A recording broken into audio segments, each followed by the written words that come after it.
Upon a very close scrutiny of the alleged references to Muhammad in the Bible as a prophet, they absolutely have no relation to the prophet of Muhammad, nor prophesy his coming.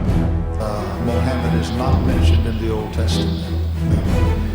Muhammad is not mentioned anywhere from Genesis to Revelation.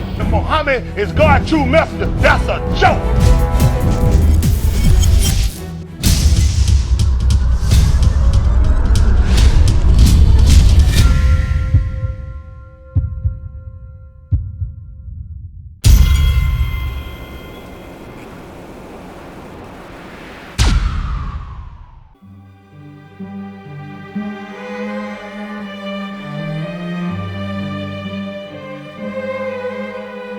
Lo, we inspire thee as we inspired Noah and the prophets after him, as we inspired Abraham and Ishmael and Isaac and Jacob and the tribes, and Jesus and Job and Jonah and Aaron and Solomon, and as we imparted unto David the Psalms.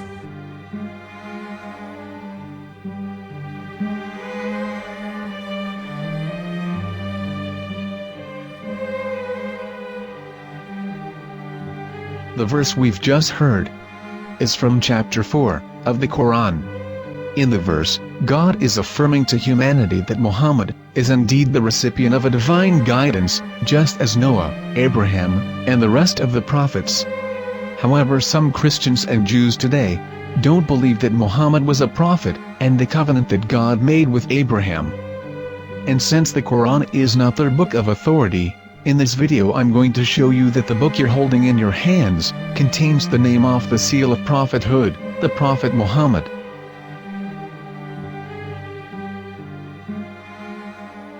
As known, the Old Testament was preserved in the Hebrew language. In the 5th chapter of the Shir HaShirim, which is one of the 5 Megillat or sacred scrolls that are part of the Hebrew Bible, or for short the Song of Solomon, as Christians know it today. That chapter is discussing someone. Jews will say it is discussing Solomon, while Christians will say it is discussing Jesus. Considering this is the Songs of Solomon, it would seem logical that it is discussing Solomon. The verses, describing this mystery man, have the narrator's speech conjugated in the feminine, meaning it is a woman who is describing this man. So it is possible that it is one of Solomon's wives discussing her husband Solomon. However, Christians assert that Jesus is being discussed, and that the chapter is describing a man who was not yet alive at that point. A prophecy.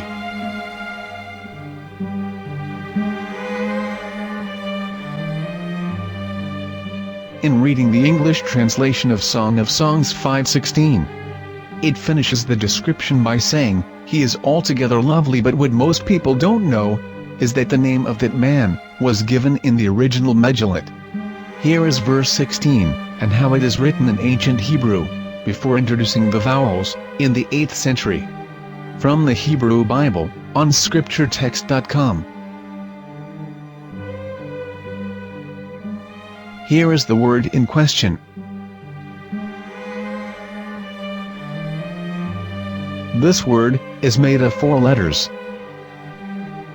Mem, Het, Mem, Dalet.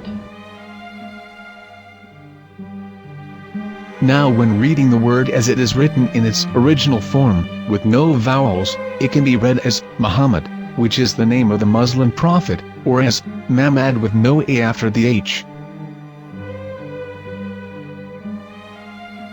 According to Ben Yehuda's Hebrew-English dictionary, it is correctly pronounced as Muhammad, not Mamad. So how we're going to know for sure if it's pronounced as Muhammad, the Muslim prophet, or as Mamad, a random Hebrew word? The only way is to give the verse to a rabbi and say to him, "Please read." Here is the Song of Songs 5:16, and how it is read by a rabbi from a Hebrew Jewish site. Please notice, the im in Hebrew is a plural of respect. חיכו ממתקים וכולו מחמדים, זה דודי וזה רעי בנות ירושלים.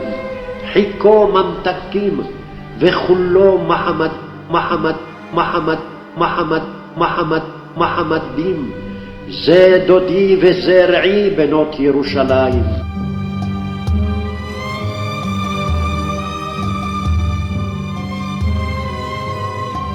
We are coming out from the darkness. There are no other gods but God, and Muhammad is his messenger.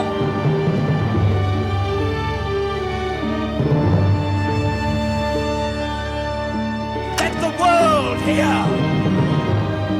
חיכו ממתקים וכולו מחמדים. זה דודי וזה רעי בנות ירושלים. חיכו ממתקים וכולו מחמד, מחמד, מחמד, מחמד, מחמד, מחמדים. זה דודי וזה רעי בנות ירושלים.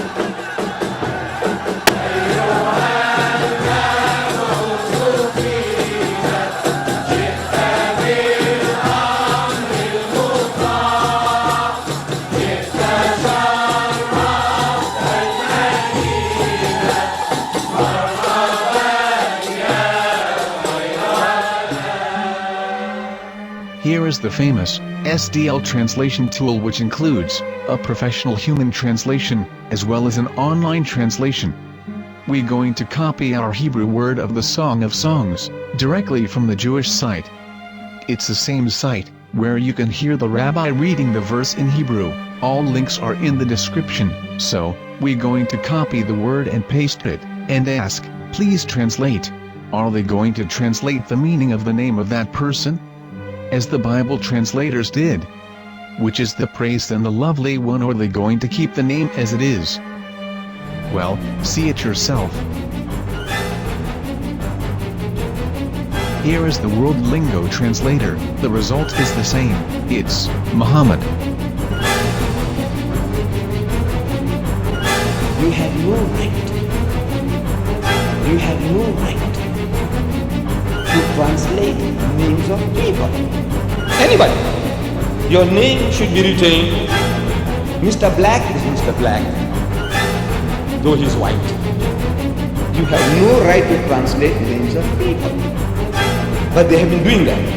Muhammad ibn, they translated as altogether lovely. But the word Muhammad is there in the Hebrew language. The word Muhammad is there in the Hebrew language.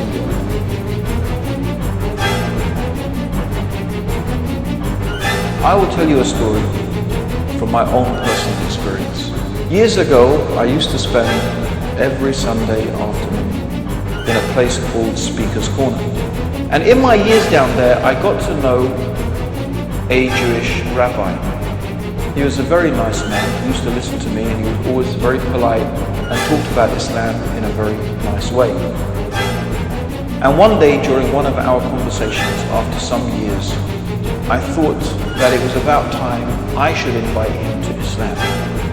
So I said to him, you know, my friend, we have been talking now for many years, and even you have admitted to me that Muhammad is a prophet. So why then do you not embrace Islam? He said to me, we Jews, we never change our religion. I said, but half of the rabbis of Medina became Muslim. He said, that is true, but still, we Jews never change our religion. I thought, what can I say to him? He looked at me and said, listen to me, my friend. God sent to us a prophet Moses, and we didn't even listen to him. Do you think we're going to listen to another prophet after him? From another tribe? From another people? When he said that, I had nothing left to say. He knew that Muhammad was a prophet. In fact, another rabbi also came up to me and he said to me, we know Muhammad is a prophet, and he quoted to me a passage from the Bible